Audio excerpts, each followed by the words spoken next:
Hey everyone, how's it going? Five Finger Shuffle back. So I put out a video a couple weeks ago, or maybe just a week ago, about Steel Widow and the teams I use and the how to 4-man it and how to 3-man it if you want to use its level fodder. And the video did really well, and I was talking to some of the people in my guild and talking about different things that we both like and don't like about the game. So I decided to put out a video today about the things that I both love and hate about Dungeon Hunter Champions. So I'm going to run through basically 5 things on both sides, things that I think are both good and bad at the same time, and I'll explain why. Before we jump into that, just the team we're running here for Widow. I'm running the 2 Nagas, the 2 water Nagas. And the reason is that the second one I'm just leveling up. It's 4-star and has no gear on it, so I'm just leveling him up. Normally that would be some just regular fodder, but I'm deciding to maybe 6-star my water Naga, so that's why he's in there. Anyway, enough of that, and let's jump into the video. So the number 5 thing on the list for me is summoning. So the good about the summoning is that Dungeon Hunter Champions, unlike a lot of other summoning games, it drops a ton of discs. I literally will get 15 to 20 discs every single day, and if I end up waiting until stream, then it's even better, and I can have up to like 100 summons saved up for stream, which is amazing. The downside of that is that the rates are really low. For Nat 5s, you're looking at about 1 in 200 summons, and for even just to get lasers is only 1 in 11 summons. So that can be really frustrating at times. I know for myself, I had a streak of 89 straight without getting any lasers, and almost 800 summons without a Nat 5. Since then, though, my rates have improved, and because you get so many discs, eventually you're going to get a Nat 5, and you're going to get out of that no Nat 5 club if you're still a part of it. So there's definitely pluses and minuses to that one, and that's why I've got it at number 5 on the list. Number 4 is the fact that the game is free to play. It's a great thing. You don't need to spend money to play this game. You can download it, jump right into it.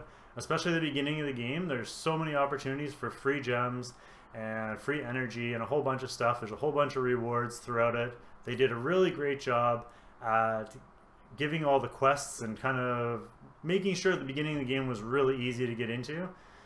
But now the downside to that, and the part that I hate, is that really it's not free to play. The game can actually be quite expensive if you're farming all the time. The issue obviously is you're going to run out of crystals eventually, and you're going to need to keep refreshing if you want to keep up, and you can't do that very easily anyway as a free-to-play player, which is part of the reason why I put out that last video about how to 3-man Steel Widow, or 4-man it in this case, because you want to be able to conserve your energy as much as possible, especially as a free-to-play player. Number 3 on the list is the grind. Now, this is both negative and positive for me, especially because I love the fact that I can have something that I can do while I'm working. If I'm watching a movie, I can still have the game playing. It's very easy to play. It's very user-friendly. It's just very simple to be playing all the time. The downside of that is that you have to be playing all the time. If you're not playing constantly in this game, you'll fall behind. You have to be refreshing with your gems to get more energy over and over and over. And that's going to make it really tough on the developers because they do have to keep bringing out content to keep it from getting dry. This game has a ton of potential, which is great. Assuming that they keep putting out new content, then there'll be no issues in that whatsoever. But if you are just getting into the game, make sure you're prepared to really sit down and grind and have it running. We joke around in guild chat all the time about, like, going to the gym and having the game grinding in the background, or, pocket grinding while you're going grocery shopping and stuff like that. So it's definitely something that you have to be committed to if you want to be one of the top players in the game. Number 2 on the list is the developer communication. So recently this has been a bit of an issue. The part I love about it is the fact that they're trying. I really love that the developers are in the community. You can talk to them, they play the game, they're in Discord chat. It's an amazing thing that they're really trying to communicate with everybody and get everybody's feedback. The downside of that, and the part I really hate about it, is that these people are too overloaded now with people because the game has expanded so quickly, and it's become really tough for them to respond to everybody, and people that are used to getting responded to are not being talked to anymore and are being ignored. And that's a really bad thing when you've put this out that you're going to listen to people and now you're stopping listening. So it's going to be interesting to see how they respond to this and see if they add more team members or if they stop communicating with the community or what they're going to try and do, because I feel like they're kind of stuck in a limbo. As I said, I love the fact that they're trying and they're a part of the community, but I do hate the fact that it's really difficult to get a hold of them and to get any kind of response about problems in game or suggestions or anything like that.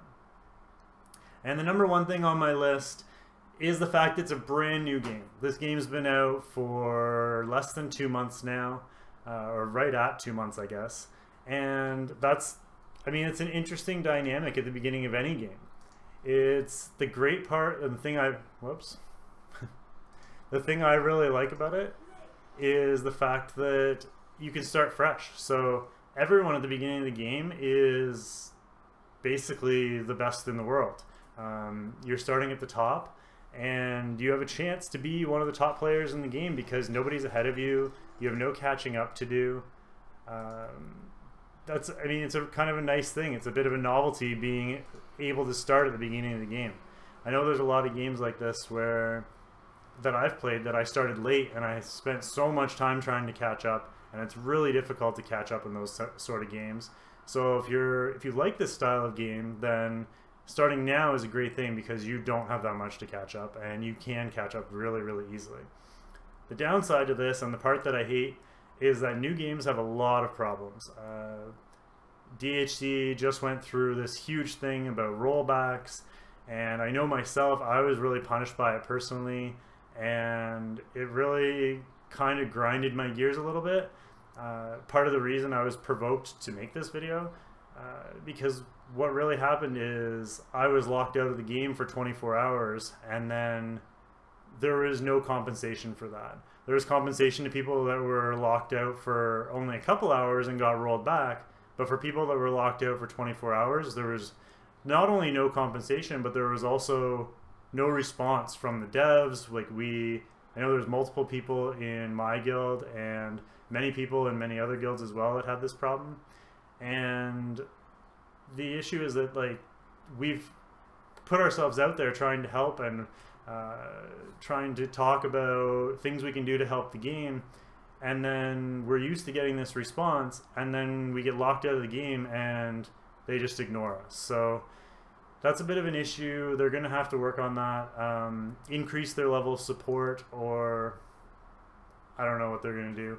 But hopefully we do get responses to that, because I know the people that I talked to were really turned off about it, and they did lose some people from playing the game because of it. So hopefully they get that sorted out. But that's just something that you get with brand new games, is sometimes it's going to be amazing and you love the fact that you're a brand new player and you're right at the top of the leaderboards, and the negative is that there's still a lot of bugs to work out. So just remember, we do have to be patient with Gameloft and with DHC because it is just a newborn thing and it's still growing. I really hope this kind of shined some light on some things for you guys and gave you guys some things to think about. If you guys have any questions, please leave them down in the comment section below. I do check those, especially because this is a brand new channel and I don't really have a lot of viewers or anything, so I have time to talk to all of you. As you can see on the stream here, or on the screen here, my DHC, my in-game name is Shuffles, and my Twitch name is 5 Shuffle. So if you want to come check out my streams, I will be streaming this Saturday when Blitz resets, so we'll be doing Blitz Reset live on stream. Probably doing both, so we'll do Blitz Regular and Blitz Epic, And then at the end, we'll do a huge summon session. It'll probably be my biggest summon session yet. We're at about 100, probably about 100 summons for that day. So that should be fun. Yeah, so I hope you enjoyed the video. Please hit that like button, subscribe if you want to see more, and if you have any suggestions, leave them in the comment section, and we'll see you again soon. Thanks for watching, guys. Have a great day.